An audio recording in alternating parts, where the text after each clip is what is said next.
Hey everybody, this episode is a rebroadcast of one of my favorite interviews I've conducted so far on the show.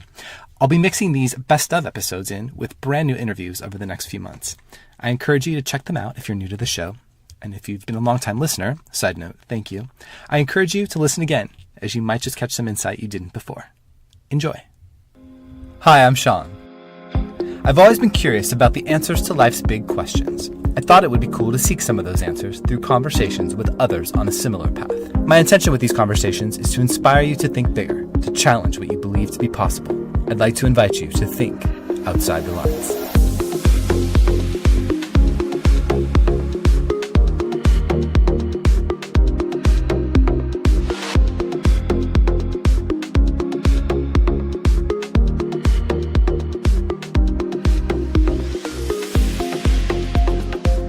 Hey, it's Sean, and I want to welcome you to the Think Outside the Lines podcast, where my objective is to bring you insightful conversations with thought leaders who are doing their part to make the world a better place. Now, I want to tell you about a couple of exciting things in the works. First up, I've just relaunched ThinkOutsideTheLines.com, which I'm pretty excited about, since I now offer virtual coaching, which gives me the opportunity to connect with and mentor people all over the world. And you can also learn more about me, about the podcast. We've also got some other cool stuff in the works over there, so be sure to head over and check it out. And if you aren't already, please follow me on Instagram. You can do that at Think Outside the Lines. It helps you stay up to date with all the latest guests and everything related to the show. And lastly, I'd love if you'd head over to Apple Podcasts and leave a review for the show. I've got some amazing guests coming up, and the best way for new listeners to discover the show is for Apple to promote it. And they do this when a show receives great reviews in addition to streams and downloads. I want to thank you so much for your support. I'm super grateful to everyone who listens, and I'm excited to bring you some great content in the future. My guest today provides so many nuggets of wisdom that you're probably going to want to keep a pen and paper handy and take some notes. She helps entrepreneurs by showing them step-by-step how to increase revenue, drive more online traffic, grow their email list, and strengthen their connections with their target market. Drawing on her years as a content developer and marketer for some of the country's top corporations, along with her own experience in building a business from scratch, she provides priceless insights for a stress-free approach to starting and growing your online business.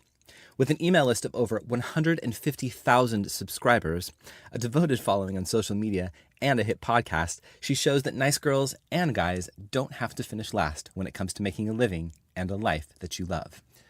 She and I have known each other for our entire lives, and while it had been a while since we last connected, I have to say that talking to her, it felt as if we had just seen each other yesterday. She is such a kind and amazing human being, and she shares tons of amazing insight in our conversation. I'm confident that if you aren't already, by the end of this episode, you will most certainly be a fan. It's time to think outside the lines with the lovely Amy Porterfield. Amy Porterfield. How are you? I'm so good. How are you? I'm so excited to talk to you. Oh my God, me too. Seriously, so excited. I can't even believe it. Just feels super weird and just crazy that we're all grown up and we're doing a podcast together. Seriously. So I have to say the funniest thing really quick before we get started. Tell me. I had to screenshot it and I'll send it to you. I'll probably put it in the show notes too. But so my show was in new and noteworthy business and yours was in what's hot business, literally right below each other. Okay, you need to send it to me because I want to send it to my mom and dad. Oh my God, it was the coolest thing ever. And I was just like, this is just, like you said, just so surreal. So surreal. It is. I mean, I always just think of our lake trips and I have so many weird memories of us, weird in a good way, but It's just so weird that we're all grown up. Now, I always start off my interviews with some icebreaker questions so people can get to know you a bit. Are you ready? I'm ready. All right. Tell me 3 words that best to describe you. Ooh, okay. Best to describe me. I would say silly, focused, and in love with love. Oh, I love that. I know it wasn't really 3 words, right? But I am in love with love. No, love is a word that requires many words sometimes to describe it, even if you have to repeat them. So true. Love it. We'll get into more love stuff later. What is your greatest desire in life at the moment?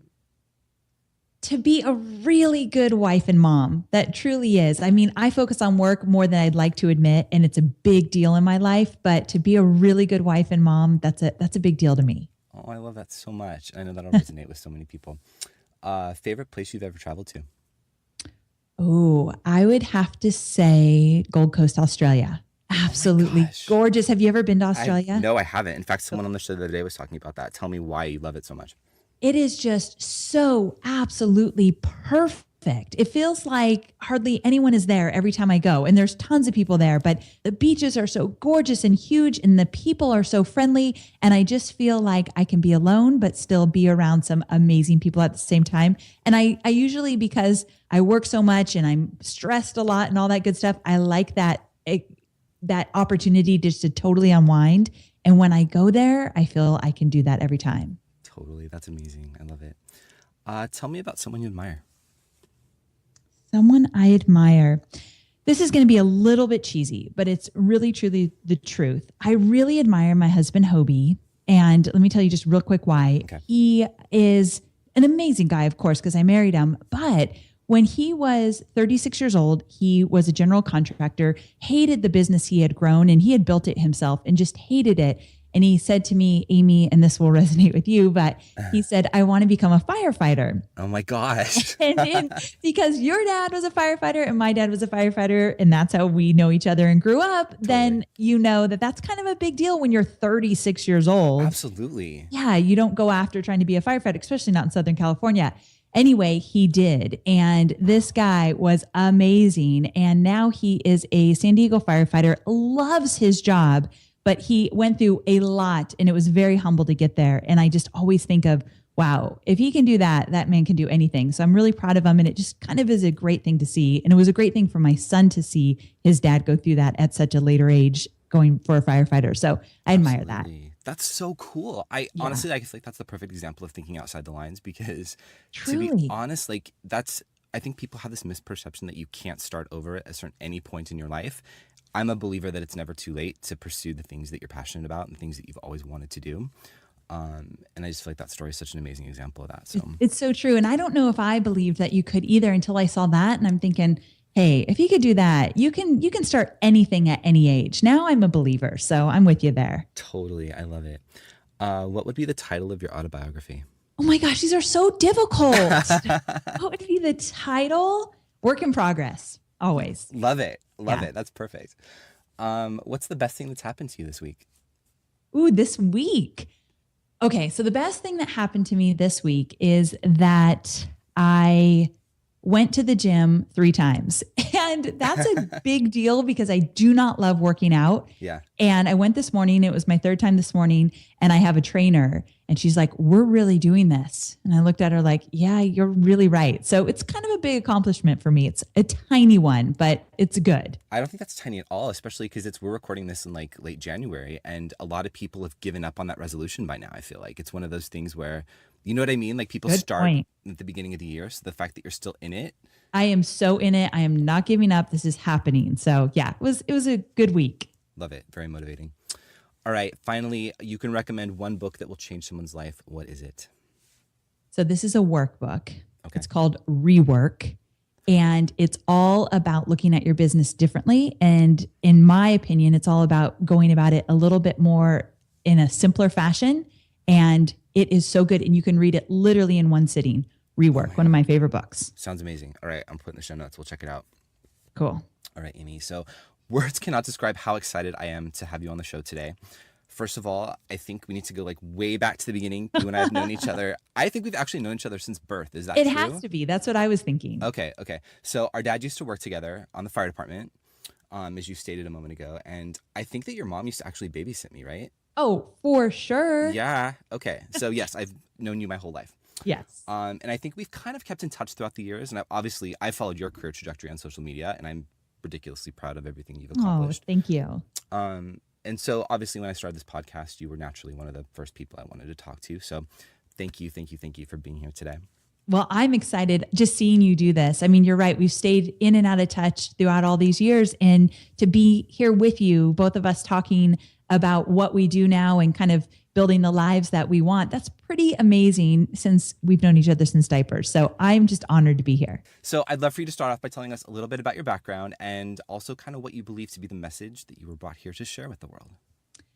Well, let's see a little bit about my background. I have always been in marketing kind of since the beginning, and I worked with peak performance coach Tony Robbins. So for about 6.5 years, got to travel the world with Tony. That's where I first learned about Gold Coast, Australia. And we would go to all of these events And I got to work on the content that he would do on stage or in his digital products. So that job really, really shaped me and made me want to be an entrepreneur, because that's what Tony teaches in so many of his different lessons. Yeah. So I took everything that he's ever taught me and went out on my own about 6 years ago and started my own online marketing business. Now it's changed and morphed into something different over the last few years. But what's a really big deal for me is going out there and doing something on my own and becoming my own boss. And so I feel like my message out there, my goal for helping other entrepreneurs is you do have something in you that you could make your very own and start your own business. And I always thought that I had nothing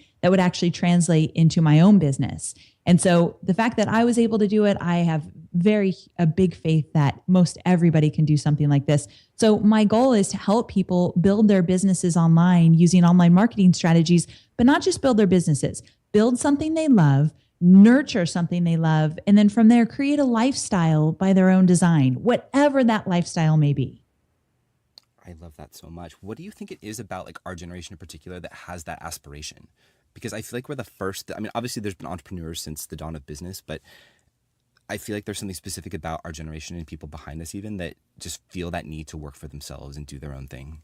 I think that part of it is that we have so many amazing opportunities at our fingertips. I mean, just technology in general has changed so drastically that it makes being your own boss, in my opinion, so much easier than, let's say, years and years past. But also, I think we've got this like driving force in us that says like, hey, if you can do it, I can do it.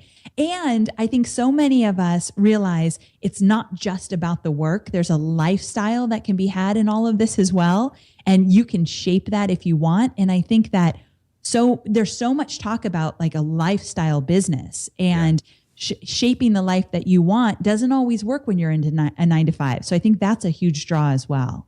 Totally. You mentioned working with Tony Robbins for a while, and obviously he's had a huge impact on many lives, including mine. Can you talk a bit about that experience and maybe what your biggest takeaway from that was? It was pretty amazing. I mean, getting to work so closely with him and learning the things that he teaches on stage, but I got to learn them every single day going into the office. It was pretty incredible.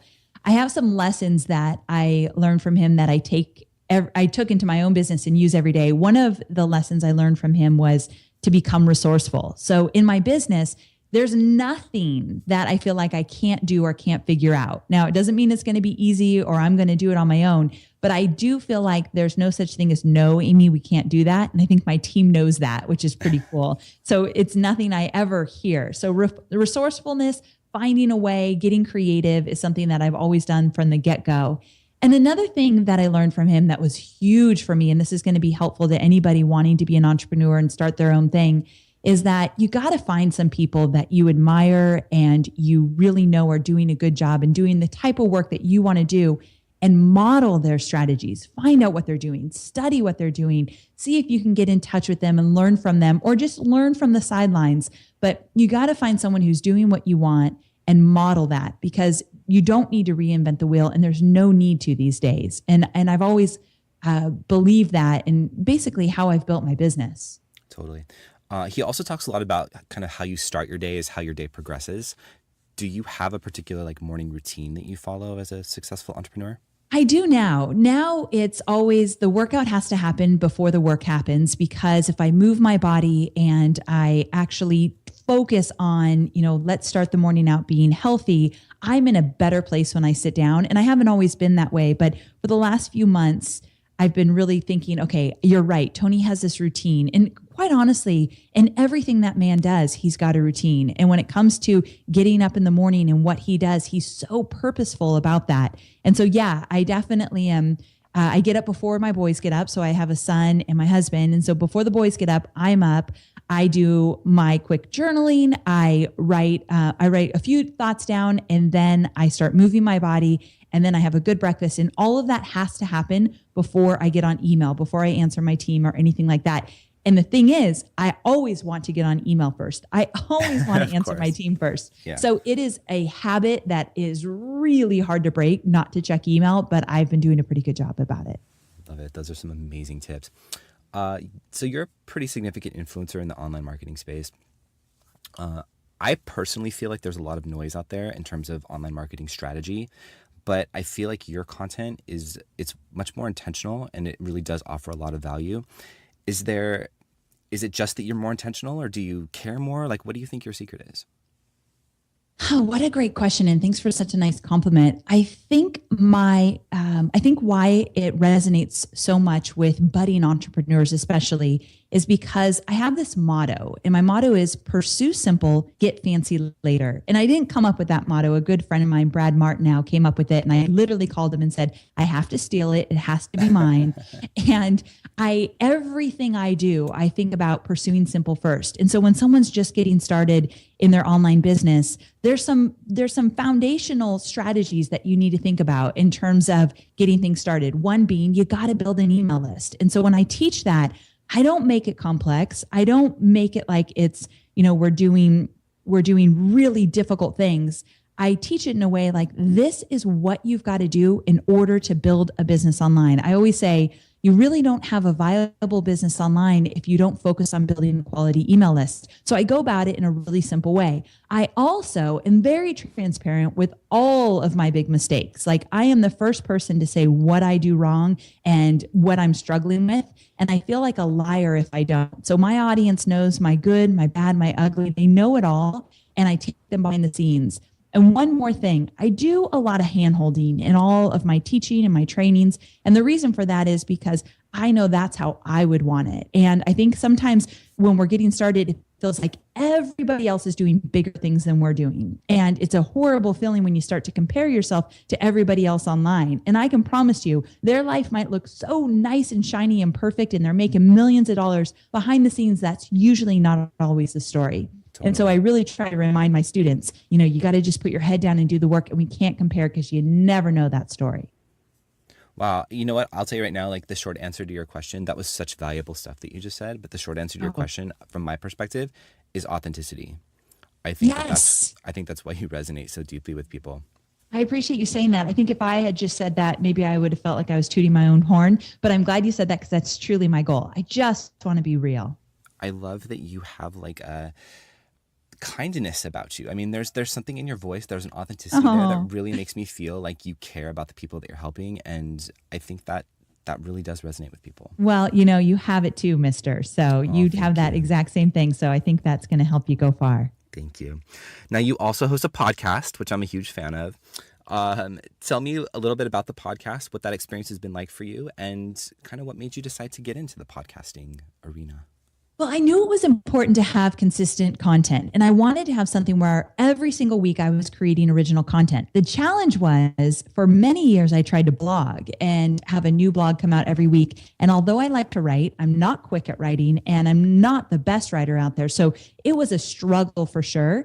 And what I realized is, okay, I'm not creating consistent content. Like, I'm not getting my message out there enough. And if you want to win at this online marketing game, you've got to be creating content. So that's when I ventured into podcasting. And I don't know about you, but I absolutely love it. Are you having a fun time with your podcast? I have to tell you, so I've been doing it for a couple of months. Like, I have a backlog of episodes because that was important to me when I launched. Okay, I'm impressed. But I will tell you right now that, like, finding my flow in life has never felt more in sync than it does right now. Like, I'm having so much fun.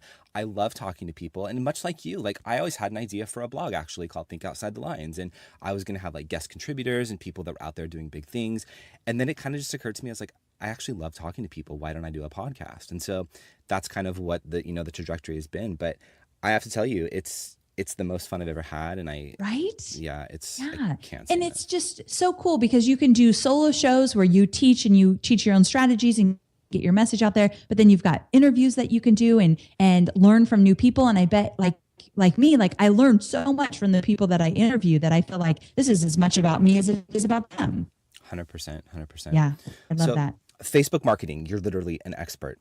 Tell me why someone that is starting an online business today should leverage not just the power of social media, but Facebook in particular to grow their audience. Okay, so the simple answer is there are over 1 billion active users on Facebook. It is very likely that your audience is on Facebook spending time there. But here's where I think the power of Facebook really comes into play, and that is Facebook advertising. And I'm telling you, anybody just starting out or those that have been in business for years and years should be using Facebook ads. It runs the spectrum from beginners to more advanced. the fact that you can target your perfect ideal audience and get out in front of them in a way that is that's going to speak directly to them. And also you are able to drive traffic directly to opt-in opportunities to grow your email list. To me, there is no better strategy out there in online marketing than Facebook advertising. And so I hope I sound passionate enough that people will want to at least experiment with a little bit, because it can change your business. I was just going to say, actually, my favorite thing about doing the show is when I hear somebody become, like, you are clearly passionate about everything. It is a big deal. But like when you talked about Facebook, they'll just, in your voice, I could feel like you just love it. And like, that's what I love, is talking to people that are doing something that they love. Like, nothing lights me up more. It's a pretty amazing thing. I always get the quote wrong, but there's this quote by Buckminster Fuller. And the quote is something like, when you start doing the work that you really love, it's a really different kind of experience. I really should memorize the exact quote because that's not right. But it truly is. When you find your thing, and I know that that's where you are right now, Sean, when you find your thing, it's like, oh, this is a whole different experience. And you could talk about it all day and be excited about it all day. Yeah. That's really what life's all about, right? Totally. I was at dinner last night with some people, and someone was asking me about it. Just like what the experience has been like. And I felt that same thing. That when I was talking about what I'm doing, I just felt there's just something in my voice and my presence that I could just feel. You just know. Yeah, you just know. It's amazing. Yeah. Do you think every business should have an online marketing strategy in 2016? It would be really difficult for me to find one that did not need an online marketing strategy. So 99.9% of the time, yes. Okay, that's what I thought you'd say. Do you have any simple tips? Like, maybe I'm starting and I have kind of a small budget, but I want to look into Facebook ads to kind of grow my audience quickly. Anything I can know, like, right off the bat that might help me out? Yes, I think that if you focus on growing a Facebook fan base, and let's say you have a few thousand Facebook fans, it might take you a little while to get there, but when you target your own Facebook fans, your ads are extremely inexpensive versus if you're going to target a cold audience on Facebook. And plus, they already like and know you. So if, let's say you put out an ad about a free cheat sheet or a free guide you've created, and it's only to your Facebook fans, you'll likely pay less than $1 per lead. And these are people that genuinely are interested in you and likely will want to buy when you're ready to sell. So grow your Facebook fans and run ads to them for a lead magnet, a free giveaway. And it's a really great combination to grow your email list and not have to break the bank on ads. Oh, you're giving us so much good stuff today, Amy. Thank you. Webinars, you seem to love them. Now that's one topic I could go on and on about. I won't, but I will say that the reason I love webinars so much is because you get to get your message out there. And much like podcasts, they get to hear you and sometimes see you if you want to turn the camera on, but they get to know you at a whole different level. So when you are ready to sell something, and usually I cater to people that have online training courses or programs. So when you're ready to sell something like that online, doing a webinar where for about 45 minutes, you just teach your best stuff, like you give your best stuff away for free. You're building affinity and trust while you're doing it.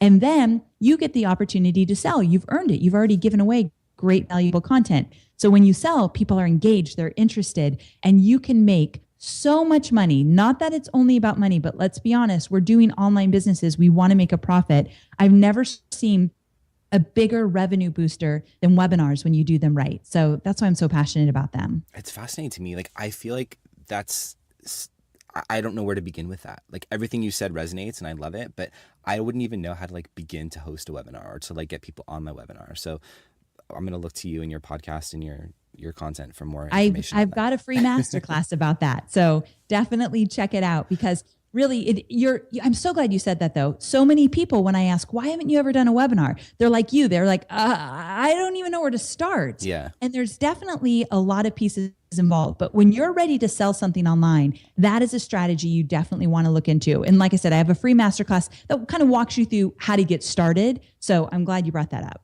All right. Everything we talk about will be in the show notes today. Awesome. All right. So again, what I love about you the most, your passion and enthusiasm for entrepreneurship. I think that's so amazing. Many aspiring entrepreneurs feel stuck in their progress, or they don't know where to begin. And they often hear things like just start or just take action. But again, like we were talking about before, if they don't know what that action is, that advice really isn't helpful, right? So what is one tangible piece of advice that you would give someone who wants to get started but doesn't really know where or how? I would say that you want to spend a little time getting really clear on, and you won't know all the answers to this, but getting clear on at least who you think that you want to go after and learning more about them. And this is something, this is a huge secret that I'm going to give you right now.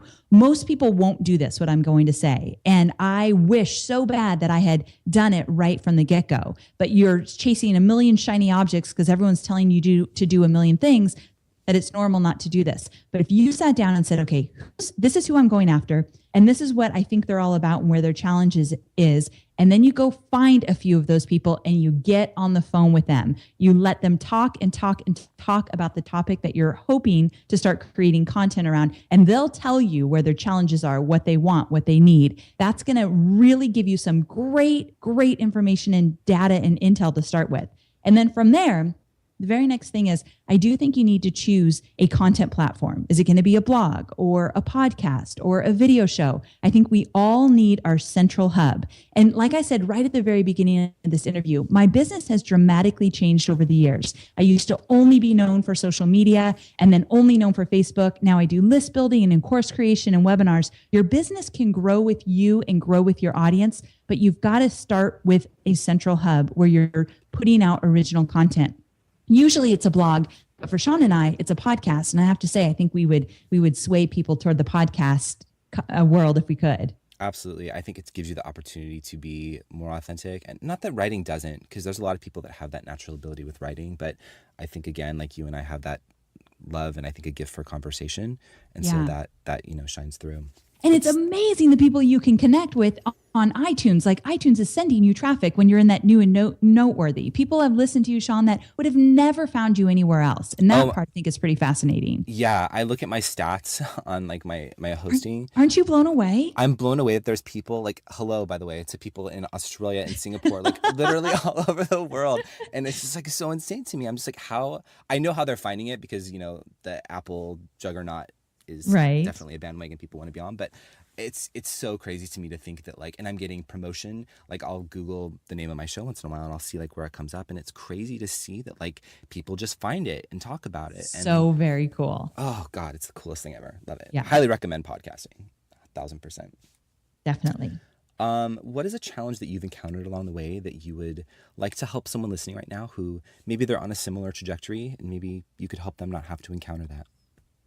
I think one of the things that we need to remember is being an entrepreneur. So much of being an entrepreneur is mindset. And one thing I learned from Tony Robbins was that it's 80% mindset, 20% mechanics when you're building a business. And so for all of us looking to build a business online, and if you're feeling stuck and thinking, this isn't working, and maybe you quit your job and now you're thinking, I've got to go back to the 9-to-5 and I want to just shoot myself if that's going to happen. Like so many of us have been there. You got to think, okay, I've got to get my head on straight. And whether that means you find a mentor or a mastermind, or you confide in someone you really trust, but you've got to have people surround you in your life that believe that you can do this. For me, it was definitely my husband, where the whole time he was like, no, you've got this. And I'd say, what if I have to go back to corporate? You're never going back to corporate. You'll figure this out. And for the first 2 years of my business, I was in debt. I was super challenged in terms of what I was going to do to get my name out there and what I was going to create and finding my perfect audience. And it was so very difficult. But after I got through that stage, I have to tell you, it became so much easier. And so just like anything in life, you got to get through that messy part. And if you're there, just know you're supposed to be there right now because it's shaping who you will be as an entrepreneur when you get out of it. So just stay there, try to be comfortable with the chaos, and there is an opportunity to move past it. But I don't think anyone really sails through it right away. Good stuff. I think that's so important just to stay motivated. Do you have any tips for reaching out to a mentor, or because I think sometimes people are like, yeah, I'd love to reach out to so-and-so, but I have no idea, again, where or how to go about that? So I have 2 tips. The first one is not for everybody, but one thing that I did right from the get-go is I got into an actual mastermind. So I researched some online marketing experts to see if they had a mastermind that I could join. Now, I will tell you, it was really expensive. It was $17,000 when I hardly had any money, and I had to pay it each month. And I was terrified and embarrassed to tell anybody that I joined this mastermind. It was the best decision I ever made in my entire life. It was from Marie Forleo, who's my mentor. Now she doesn't have the mastermind, but she has something called B School that's kind of similar. But it's an amazing, amazing thing to get into a mastermind and learn from other entrepreneurs. Now, they're not all that crazy expensive, but I will say I paid for that because I needed to have skin in the game and show up and be accountable. So I'm a big fan of paying for masterminds when the expert's going to lead you and help you. And I was so green that I needed that.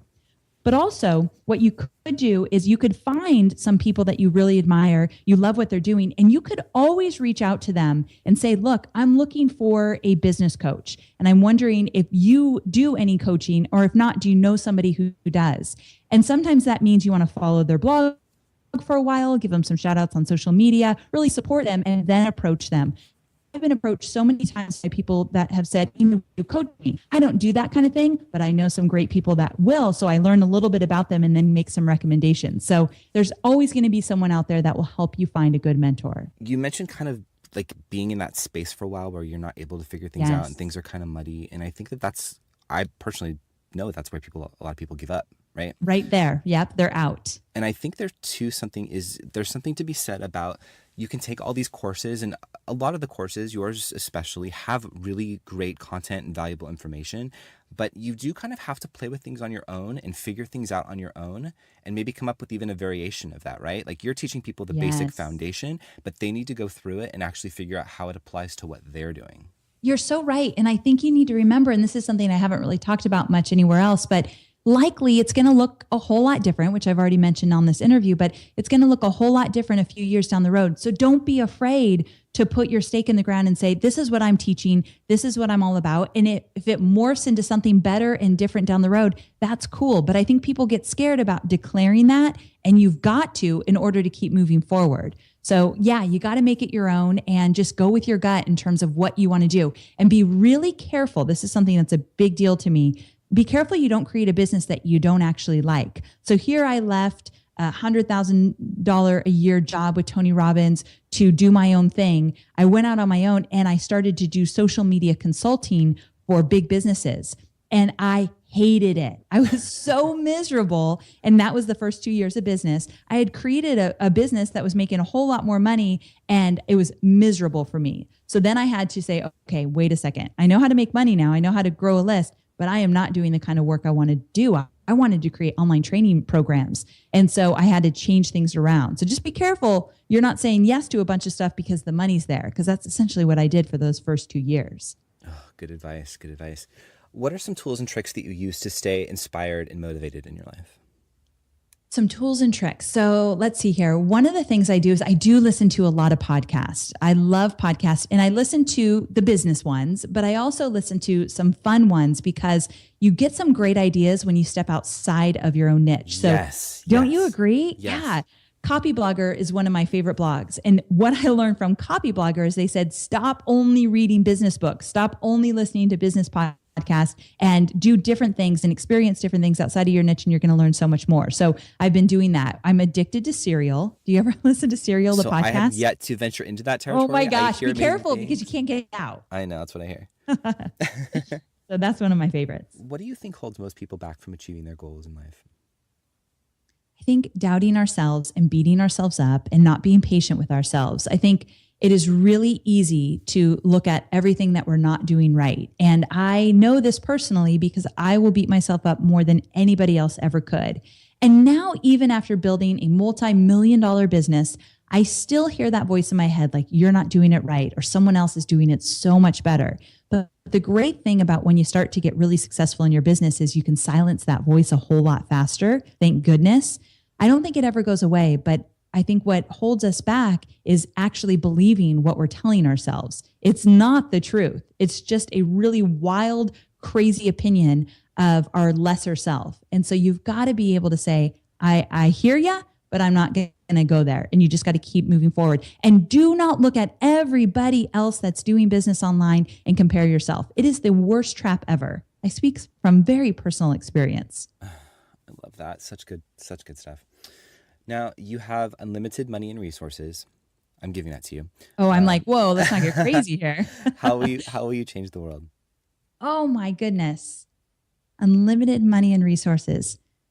I would help young children from really young age, understand what it means to be an entrepreneur and that anything, absolutely anything is possible. I look at my 13-year-old son. He's my stepson, but I just call him my son. I love him dearly. And I look at him and think everything I tell him is all about being his own boss and creating his own things. And anything is possible if he dreams it up. And I love to see his wheels spinning. So I would put some good money there.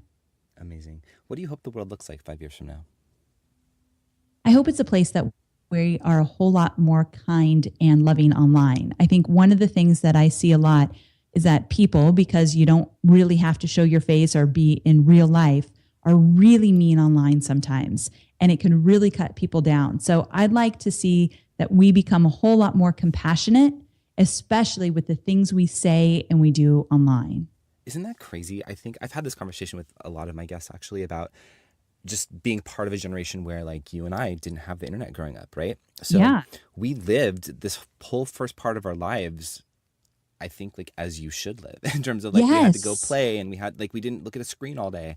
And it's crazy though, like patterns that, because there'll always be mean kids in school, people that say bad things about other people, but how that's actually translated into this virtual world that we live in today.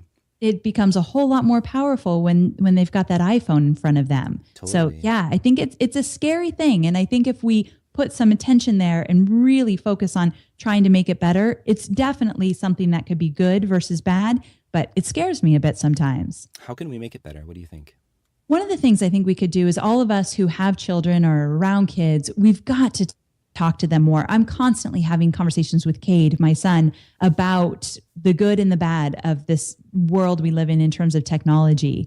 And I also think we need to limit the time that they are on those devices. The other night I went downstairs. I've been building a new program, so I've been kind of like in my head, in my office, buried away. And I went downstairs and it was like 8:00 at night. And my husband and my son were playing cards at the table. Now that is not a normal thing to do in our house, but the TV was off. They were playing cards and my husband came to bed. He's like, that was so fun.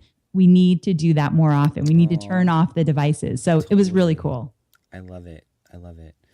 What is your definition of success and have you achieved it? I would say my definition of success is to create a life by your own design. And I really do. And I appreciate this question because I don't slow down enough to appreciate that. Yeah, I feel like I am wildly successful in that. I live the life I want. I travel when I want. I have more than enough money to pay the bills and to save money for my son and all that good stuff. And we go on trips when we really want to get away and be together. And that is the kind of stuff that's important to me. So it's a life by my own design. And I would have never been able to create this type of life if I had stayed in the corporate world. Now, I'm not saying that you have to be an entrepreneur to create the life you want, but I don't think I knew how to do it then. So now I'm really passionate about no matter where I am, no matter what I'm doing, I choose to be there because that's the life I designed. Perfect answer. What do you hope will be your legacy? So I'm a simple kind of girl, truly. And I hope my legacy will be that she loved and she was kind and she cared and she was compassionate. At the end of the day, it's really important to me that my students and my friends and my family know that I genuinely care about them. And I think doing online business, sometimes you can lose sight of that. So I want every single one of my students to know, like, I really care that you understand this and you get this and you create your life by your own design. So I hope that's my legacy. Good answers.